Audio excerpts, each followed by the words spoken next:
I met him first, say, in 1929, through the intervention of a friend of mine, common friend, who asked Mr. Gandhi to see me.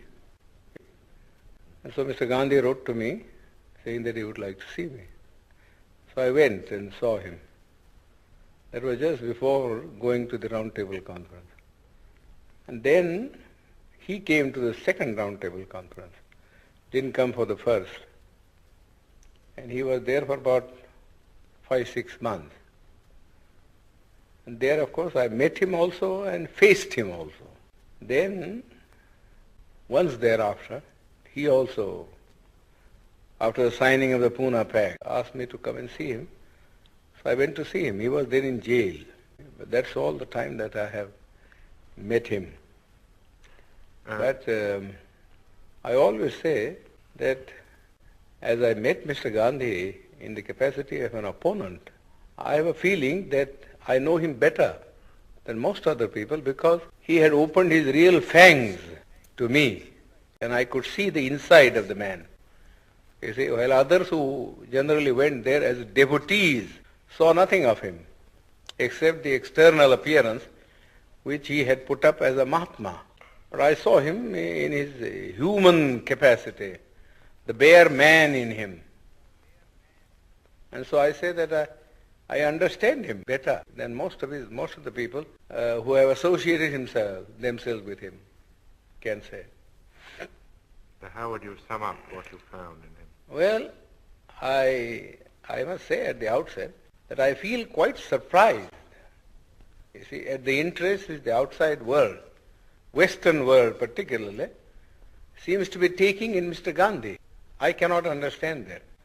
So far as India is concerned, he was, in my judgment, an episode in the history of India, never an epoch maker. Gandhi has already vanished from the memory of the people in this country. His memory is kept up because the Congress party annually, if he gives a holiday, either on his birthday or some other day connected with some event in his life, has a celebration every year going on for 7 days in a week. Naturally, people's memory is revived. But if these artificial respirations were not given, I think Gandhi would be long, long forgotten. You don't feel then that he fundamentally changed the aspect of... Not at all. Not at all. In fact, he was all the time double dealing. He conducted 2 papers, one in English, the Harijan, and before that, Young India. And in Gujarati, he conducted another paper, you see, which is called the Deenbandhu or something like that. Now, if you read the 2 papers, you will see how Mr. Gandhi was deceiving the people. In the English paper, he posed himself as an opponent of the caste system and of untouchability, and that he was a Democrat. But if you read a Gujarati magazine, you will see him a more orthodox man. He has been supporting the caste system, the Varnashram Dharma, and all the orthodox dogmas which have kept India down all through ages. In fact, somebody ought to write Mr. Gandhi's biography by making a comparative study of the statements made by Mr. Gandhi in his Harijan and the statements made by Mr. Gandhi in this Gujarati paper. There are 7 volumes of it. The people, the Western world only reads the English paper, where Mr. Gandhi, in order to keep himself in the esteem of the Western people who believe in democracy, was advocating democratic ideals. But you got to see also what he actually taught to the people in his vernacular paper. Nobody seems to have made any reference. All the biographies that have been written of him, you see, are based upon his Harijan and the Young India, but not upon the Gujarati writings of Mr. Gandhi.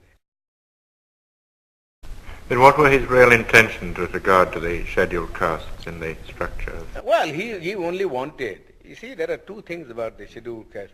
We want untouchability to be abolished. But we also want that we must be given equal opportunities so that we may rise to the level of the other classes. Mere washing off of untouchability is of no consequence. We have been carrying on with untouchability for the last 2,000 years. Nobody has bothered about it. You see, nobody has bothered about it. Yes, there are some disabilities which are very harmful. For instance, people can't take water, and people can't have land, you see, to cultivate and earn their livelihood. But the other things which are far more important, namely that they should have the same status in the country, and that they should have the opportunity to hold high offices, so that not only their dignity will rise, but also they will get what I call strategic positions from which they could protect their own people. Mr. Gandhi was totally opposed. Totally opposed. He was content with things like temple entry. Temple entry, that was all the thing that he wanted to do. Which is nobody cares for Hindu temples now. The untouchables have become so conscious of the fact that temple going is of no consequence at all. You live in the untouchable quarters, just the same, whether you went into the temple or whether you didn't enter the temple. People, just as for instance, people at one time would not allow the untouchables to travel by railways because of pollution. But now they don't mind because the railways won't make any separate arrangement. But because they travel together in the train, it doesn't follow that their life in the villages vis-a-vis the Hindus has in any sense changed. Whenever the Hindu and the untouchable alights at a railway train, see, they assume their old robes. So you would say Gandhi was an orthodox Hindu? Yes, he was absolutely an orthodox Hindu. He was never a reformer. He has no dynamics in him. All this talk about untouchability was just for the purpose of making the untouchables drawn into the Congress. That was one thing. And secondly, see, he wanted that the untouchables should not oppose his movement, Swaraj. I don't think beyond that he had any real motive of uplift. He wasn't like Garrison in the United States, who fought for the Negroes.